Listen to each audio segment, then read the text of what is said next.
Hello tout le monde, j'espère que vous allez bien et bienvenue dans cette petite vidéo du vendredi. Alors, dans cette vidéo on va parler de Bitcoin, on va parler vite fait d'Ethereum, de Litecoin, de Cardano, du TK et puis de Bitcoin Cash, vu que c'est ce que vous m'avez demandé de regarder dans les commentaires. Alors on va vraiment essayer de s'attarder un peu plus sur Bitcoin et vite fait faire le reste, dans le sens où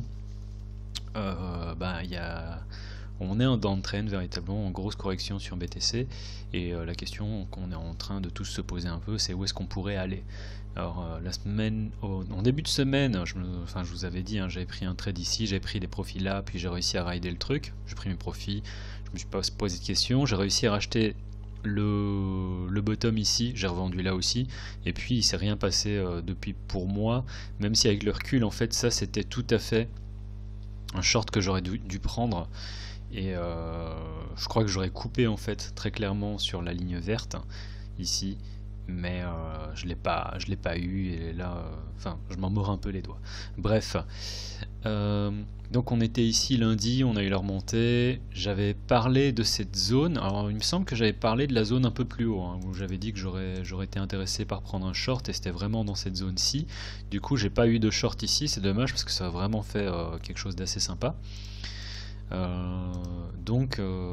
pense encore que lorsqu'on viendra rechercher ces niveaux ici, il y aura de quoi prendre une position short. Donc en attendant, je laisse toujours ça sur le chart. Et comment est-ce qu'on peut voir ça en ce moment? Ce que je trouve intéressant, c'est que les niveaux que j'avais dessinés quand on était ici me semblent toujours d'actualité, dans le sens où quand je regarde ça comme ça, pour moi ce support ici, dans lequel on a dû taper quelques fois, on avait fait carotte ici, fait office encore de support, et on peut voir que il fonctionne encore bien. Donc à ce niveau là, en termes de les niveaux que j'ai dessinés déjà, c'était il n'y a pas longtemps, c'était début du mois, me semble toujours d'actualité, et en ce moment je pourrais voir un range tracé de la sorte, avec partie supérieure du range et partie basse du range avec le milieu.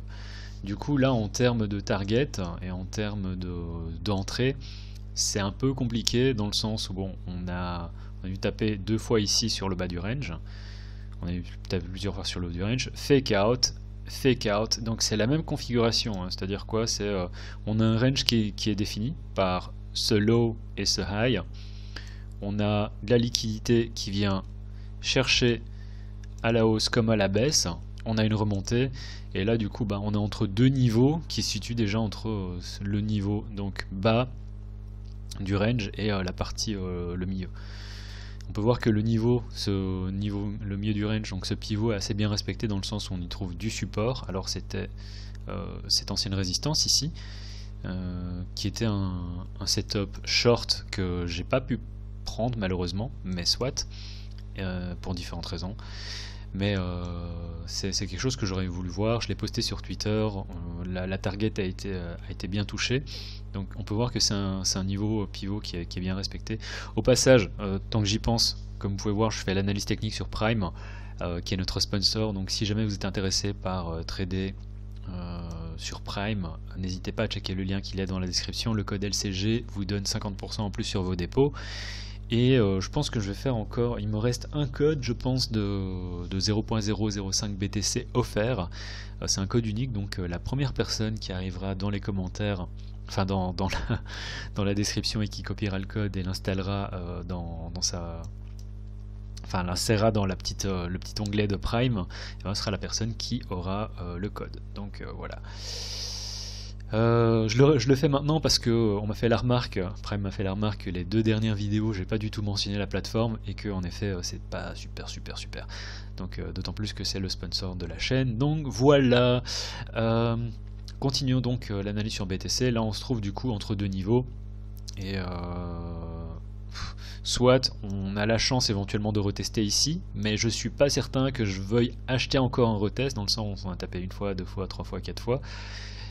Et que bon, tant qu'on n'est pas remonté ici, je me sentirais pas forcément non plus très en sécurité pour prendre un short, sauf si on fait un truc dans le sens où on monte au-dessus et ensuite on récupère le niveau, Et une fois qu'on recasse à ce nouveau niveau, eh ben on peut shorter en se disant ok, on a ce niveau là, peut-être qu'il va lâcher et on pourrait éventuellement aller plus bas.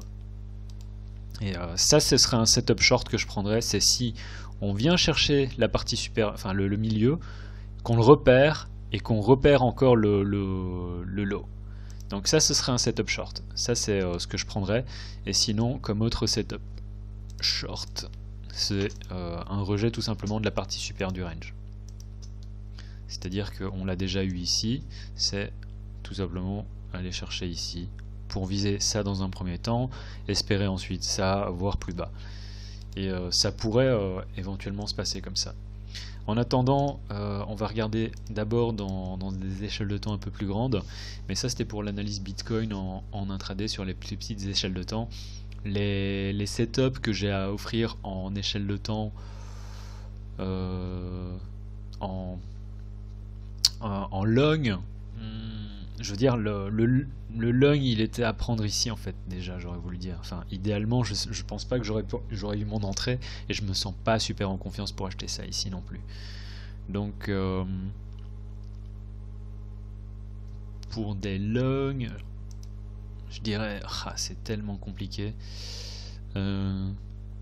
Éventuellement si on récupère le niveau, on peut si on recasse le niveau ici, se dire ok, on va chercher ça dans un premier temps, espérer qu'on ait un truc qui se forme pour ensuite aller venir chercher là.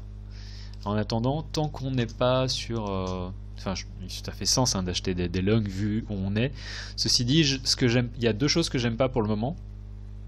C'est qu'on a eu cette semaine deux news, je l'ai posté sur Twitter. Je sais pas s'il y a des gens qui me suivent sur Twitter, n'hésitez pas à me suivre sur Twitter. C'est que la première chose, c'est qu'on a eu Michael Saylor qui a acheté pour 1 milliard de bitcoin dans cette zone-ci, dans cette zone-là, que malgré ça, on est quand même redescendu, qu'on a trouvé de la résistance et que là, on se balade encore à 47 000. Je pense que 48 000, c'est voilà, c'est la zone pivot. La question, c'est de savoir si est-ce qu'on trouve de la résistance ou est-ce qu'on trouve du support à 48 000. Et il y a aussi Tether qui a trouvé qui a signé un accord de, je sais pas comment on traduit ça, mais qui a signé un settlement with le New York Attorney General. Donc du coup, toutes les procédures juridiques ont été réglées à ce niveau-là. Et malgré ça, le marché a pas. Enfin, c'est une news qui est assez bullish parce que Tether, pour rappel, il y a eu pas mal de FUD concernant la crypto, et là tout a été réglé. Donc c'est des bonnes nouvelles, et malgré ça, le marché, malgré une correction, est toujours, on va dire, dans une configuration mi-figue mi-raisin. Là, le fait qu'on n'ait pas dumpé, on va dire que c'est déjà bullish en soi, mais on va dire qu'en attendant, on est toujours au sein du range et qu'il n'y a rien de confirmé. Voilà, c'est tout ce que j'ai à dire là-dessus. Ça, c'était pour Bitcoin. Je voudrais regarder vite fait aussi quelque chose avec vous. C'est Voilà. On va pas regarder le RSI. C'est le mensuel. Alors pour rappel, le mensuel, bon, quand on le regarde pas en log, ça donne quand même quelque chose d'assez impressionnant. Bon, quand on le regarde en log, on se dit que c'est plus ou moins normal. Mais on est en droit de se poser la question de savoir est-ce que le mois de mars pourrait être un mois un peu rouge, dans le sens où ça fait déjà 5 mois depuis la cassure ici qu'on est juste en uptrend.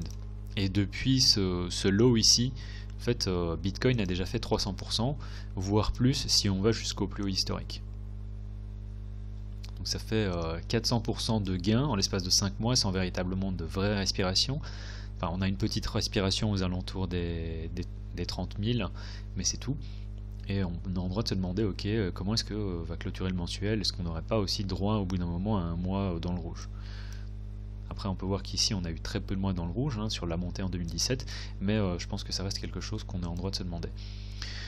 En Une hebdo, on tient toujours l'idée de, voilà, il faut acheter l'ancien all-time high et on a toujours de la résistance, donc notre ancienne résistance qui devient support à 38 000.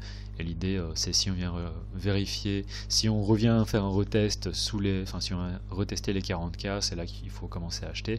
La question que je suis en train de me dire, c'est si on vient casser sous les 40K, alors oui, on a un support ici, mais c'est pas pour autant que on pourrait pas avoir une mèche qui irait beaucoup plus bas. Et ensuite qui remonterait très rapidement, dans le sens, imaginons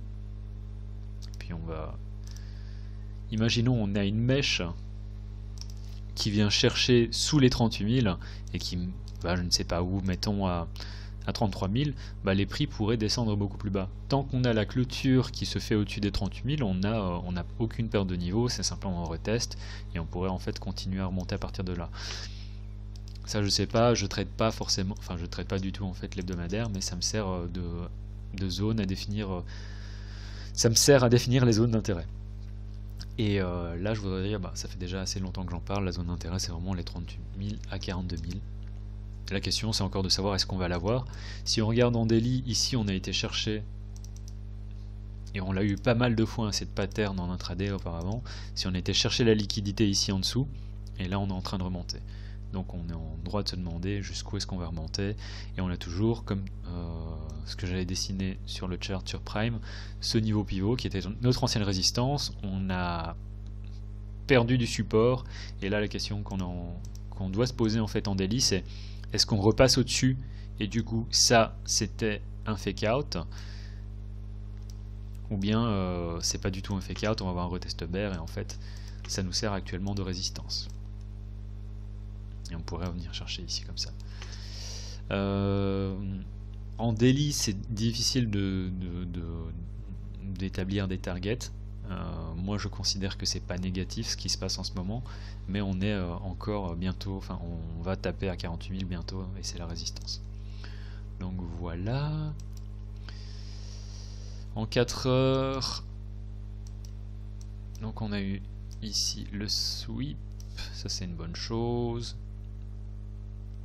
En 4 heures, ce qu'il faudrait vraiment voir pour repasser sur quelque chose de plus ou moins positif, et à partir de ce moment-là, je pense que bon, on va très probablement chercher ça ici. C'est la zone qu'on a presque retesté. Mais ce que je voudrais, bon, déjà, c'est si on arrive à repasser ici au-dessus, l'idée c'est vouloir repasser au-dessus des 51 000 pour aller viser les 56 000, 55. C'est tout à fait possible.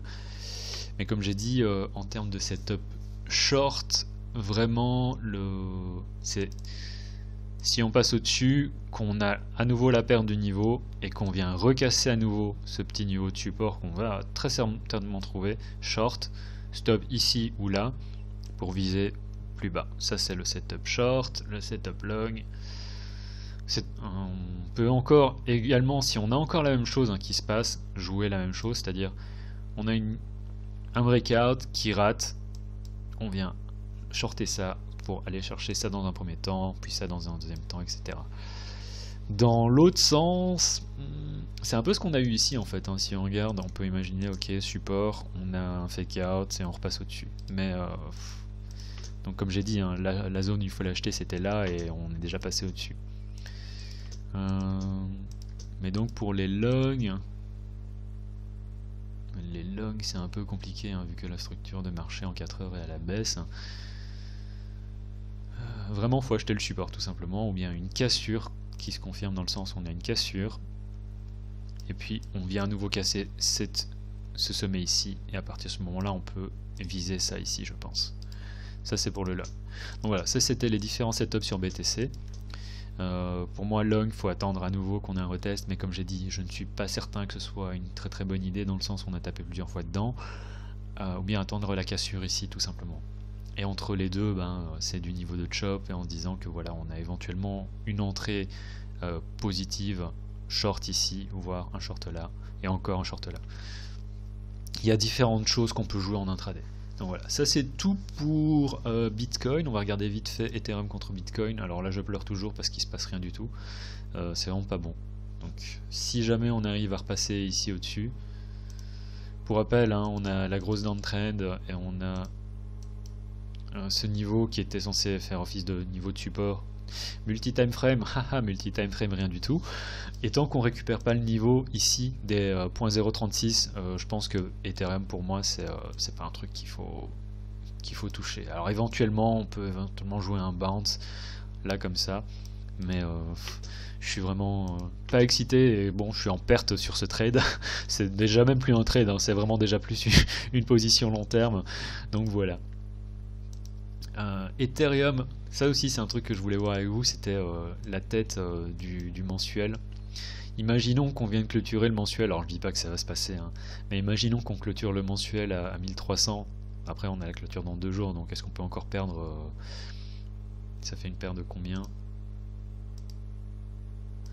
Une perte de 15% en 2 jours, bah, c'est pas impossible, mais bon, vu que Ethereum est déjà assez bas et normalement sur un petit support, je le vois pas, mais si ça se passe, ce serait vraiment dégueulasse. Imaginons même qu'on clôture cette chandelle dans le rouge, ce serait vraiment pas terrible. Donc en attendant, voilà, c'est tout ce que je veux vous montrer vite fait. En hebdo, bon, on trouve du support, bah, on a trouvé du support ici, donc pas grand chose à dire, faut simplement espérer qu'on fasse un bounce. Et là, c'est un peu comme sur Bitcoin, hein, on est entre deux niveaux et je suis pas forcément chaud pour prendre une position longue tant qu'on repasse pas, au moins qu'on réintègre ici cet ancien, donc résistance, support, tant qu'on revient pas chercher au-dessus ici. Et à partir de ce moment-là, peut-être qu'on pourrait viser ça là, comme ça. Ça c'est éventuellement quelque chose qu'on pourrait jouer, c'est si on a cette petite consolidation, si on arrive à repasser au-dessus et à trouver du support, c'est un trade daily qui est tout à fait prenable je pense. Même s'il faut faire attention parce qu'on a ce niveau là en intraday aussi. Oh là là, c'est compliqué parce qu'on n'a pas... Enfin dans le sens où on a peut-être des possibilités, mais le ratio risque-reward est pas assez bon, donc c'est pas des choses que je jouerais. Litecoin, je suis à break-even sur ce truc, dans le sens où je suis sorti de position un peu en dessous de 4000.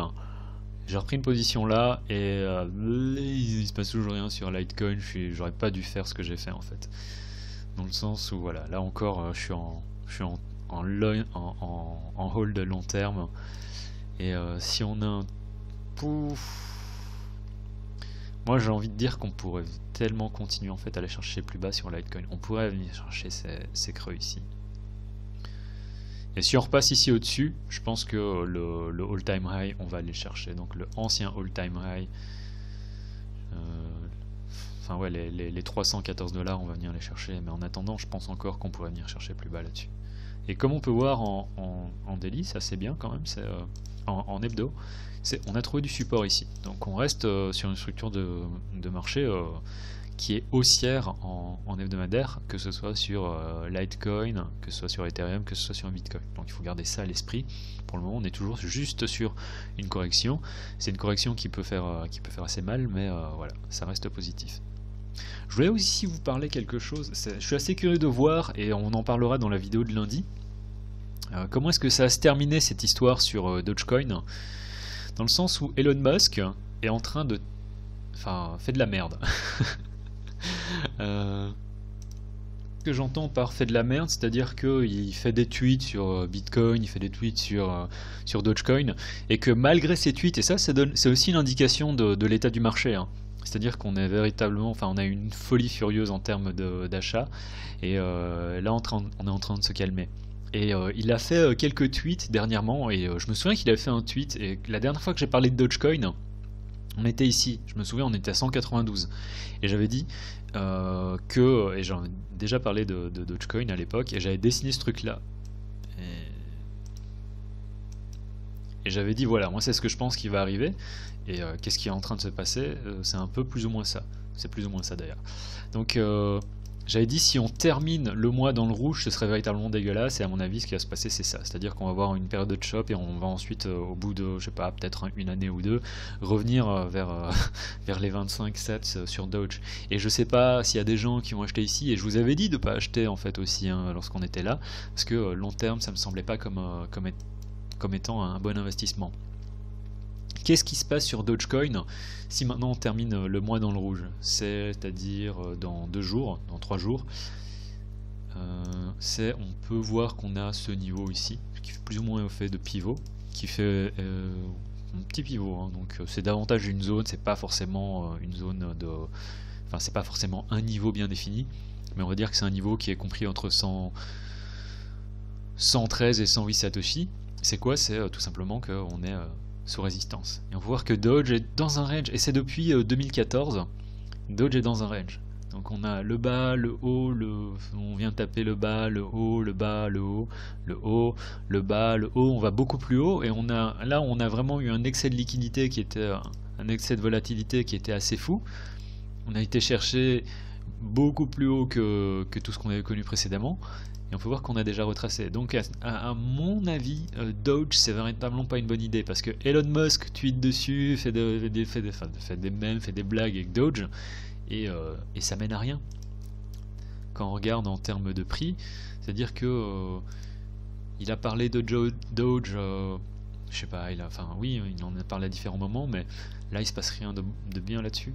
Donc bon, je vais pas trop non plus dire que c'est dégueulasse, parce que tant qu'on n'est pas ici en dessous, c'est-à-dire qu'on a été quand même plus bas au cours de la semaine, et là on peut voir qu'on pourrait se dire qu'on est au sein d'une consolidation dans une consolidation, etc. Et on est plus ou moins sur le pivot, donc ça reste la question de savoir où est-ce qu'on va aller. Mais pour moi, Doge c'est pas forcément le meilleur plan en termes d'investissement. Bref, je vais pas non plus parler trop longtemps de ce truc-là. On va parler vite fait de UTK et puis de Cardano. Alors Cardano, je suis en total disbelief, j'arrive pas à croire où est-ce que ce truc se dirige. Et en termes de prix, on est véritablement très très haut.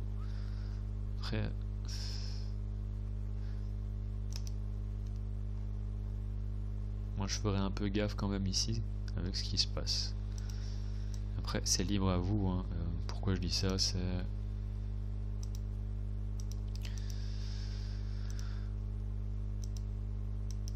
On est quand même sur une... On est en surachat. On est sur des niveaux, je crois, jamais atteints sur le RSI quand même, hein, sur Cardano.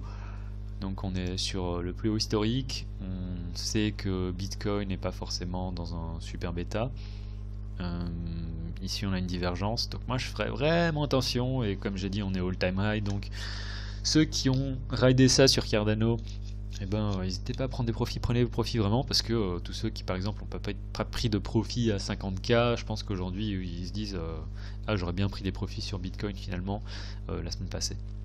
Donc Cardano, moi je serais assez méfiant, et je sais de sources sûres que malgré les pseudo-nouvelles, c'est-à-dire que je connais quelqu'un qui travaille sur un projet afférent, sur un projet blockchain qui est en développement et qui travaille avec Cardano depuis déjà plus de 2 ans, et qui m'explique en fait qu'il y a des gros soucis en termes de résultats. Donc moi la personne en question, je la connais depuis un certain temps, bien avant qu'elle soit investie dans le blockchain, et je fais confiance à cette personne. Enfin, et en plus, donc, quand il y a ça et que je vois ce genre de chart, moi je dis faites attention sur Cardano. Et je comprends l'envie d'être super bull là-dessus, parce qu'il n'y a rien à dire, mais voilà, je peux pas m'empêcher de rappeler ça. Voilà, petite div, et à mon avis aussi un ADA-BTC. Ouais, non, c'est pas le plus haut historique en termes sur le RSI. Mais on est quand même sur des niveaux qui, moi, me font un peu peur, donc auxquels je conseillerais quand même de faire un peu attention. UTK, alors la semaine passée, je me souviens que j'avais parlé de ce setup en intraday. Alors est-ce qu'on l'a eu? On pourrait dire qu'on l'a plus ou moins eu. J'avais parlé de quoi? J'avais parlé du fait qu'on vient de casser le niveau, qu'on récupère. Ça s'est plus ou moins fait en l'espace de quelques chandelles, et que l'idée c'était ensuite de reviser le milieu du range. En passage, par rapport à ce genre de setup, comme j'ai déjà expliqué, n'hésitez pas à utiliser le système de la courbe. C'est quoi? C'est lorsqu'on atteint un R, sortir de la moitié de position. Donc vous sortez de moitié de position ici. Et comme ça, vous savez que si jamais on a un gros mouvement qui se retourne, eh ben, vous perdez pas d'argent. Vous pouvez éventuellement, une fois qu'on a ça, et qu'on peut voir qu'on a récupéré les niveaux, remonter votre stop, histoire d'être en profit quoi qu'il se passe. Donc UTK, toujours, pour moi, il n'y a pas trop de soucis à se faire. Et je dirais qu'on pourrait éventuellement remonter vers la cible qu'on s'était définie. Puis on va parler de Bitcoin Cash. Honnêtement, je vais être honnête, j'ai pas regardé le chart du Bitcoin Cash depuis longtemps. Pourquoi ça s'appelle BCHA now? Pourquoi ça s'appelle comme ça? C'est une bonne question. La personne qui m'a demandé ça, n'hésite pas à me mettre dans les commentaires pourquoi est-ce qu'il y a BCHA, BCH normal.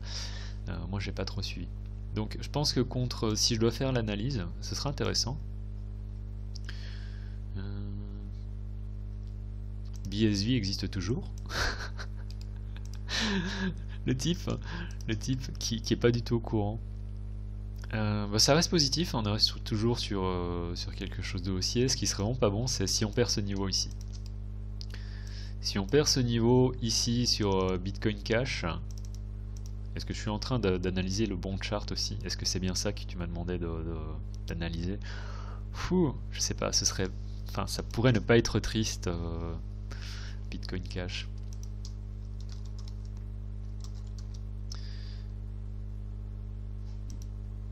Contre Bitcoin,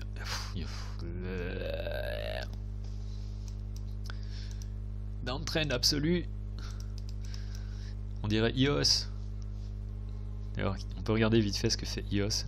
La semaine dernière, j'avais dit que j'étais sorti de EOS parce que on avait perdu ce niveau-là, et j'avais expliqué quoi? J'avais expliqué, à mon avis, on est parti dans une période de chop, et le pire, ce serait si jamais on perd le niveau. Là on peut voir, ça fait 3 jours, on fait pas grand chose.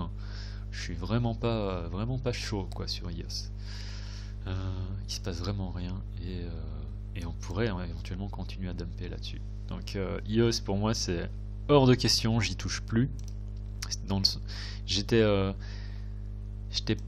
encore pas trop négatif lorsqu'on avait eu la cassure, mais même là hein, on peut voir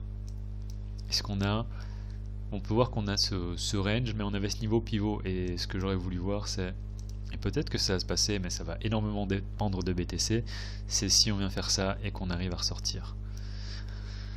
Oui, peut-être, il y aura probablement des trades à prendre, mais en attendant, vu ce que fait EOS contre BTC, après on est sur support, hein, donc ça pourrait faire sens qu'on surperforme, et que du coup la paire USD également surperforme. Ce que je voudrais voir, c'est aussi qu'on récupère ce niveau ici. Mais donc voilà, je vais m'arrêter de parler de là, J'espère que c'était assez clair. Si jamais vous avez apprécié la vidéo, mettez pouce en l'air. Je sais que, je demande jamais en fait, donc n'hésitez pas à mettre des pouces en l'air, parce que même si je demande pas, ça me fait quand même plaisir. Donc voilà, c'était tout pour la vidéo de ce vendredi, en vous souhaitant un excellent week-end. N'hésitez pas à checker le lien pour Prime si jamais vous êtes intéressé. C'était le Cryptographe, en vous souhaitant un très bon week-end.